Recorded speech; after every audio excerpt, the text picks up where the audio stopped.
সকাল 10টা বাজতেছে, ঘুম থেকে উঠেই চলে যাচ্ছি সবার আগে আমাদের কবুতরের কাছে।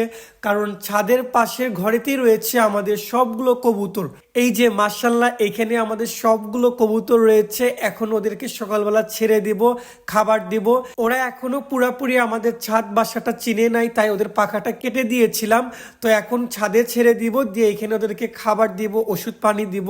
চলুন আপনাদের দেখাই। এই যে মাশাল্লাহ, আমার ডাকাতে ওরা এক এক করে কি সুন্দর ঘর থেকে বের হয়ে আসতেছে। সকাল সকাল ঘুম থেকে উঠে আমাদের কবুতরগুলোর কাছে আসলে এত ভালো লাগে। আসলে প্রত্যেকটা যারা পশু পাখি ভালোবাসেন তারাই জানেন এই মুহূর্তটা কেমন। আপনারা যারা পশু পাখি পালন করেন তারাই জানেন এদের খাবার দেওয়া, এদের প্রতি শ্রম করাতেও আমাদের একটা ভালো লাগা কাজ করে। আজকে মাশাআল্লাহ সকাল সকাল শীতের মধ্যে অনেক সুন্দর রোদ উঠছে, তাই আমি আমাদের হাঁসের বাচ্চা এবং মুরগির বাচ্চাগুলোকে সকাল সকাল রোদে দিলাম। ওদের গায়ে যেন ভিটামিন ডি পড়ে, সূর্যের আলোটা ওদের জন্য খুবই ভালো। তো সারা রাত পার হয়ে সকাল হয়েছে, আমাদের মুরগি হাঁসের বাচ্চার পানি খাবার দুইটাই একদম শেষ। তো এখন ওদেরকে সকাল সকাল পানি দিব, খাবার দিব।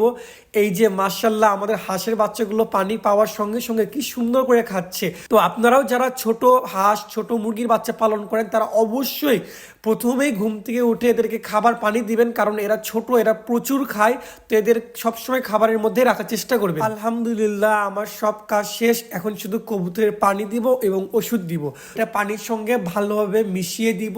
এই যে দেওয়া হয়ে গেছে, এখন আলহামদুলিল্লাহ আমাদের সবগুলো কবুতর পানিও খাচ্ছে, খাবারও খাচ্ছে। তো সকালের মতো আমার যত্ন এদের শেষ। ইনশাল্লাহ পরবর্তীতে এসে আজকে ঘরটা পরিষ্কার করব, সেটাও আপনাদের দেখাবো। তো আজকের জন্য এতটুকুই। আসসালামু আলাইকুম।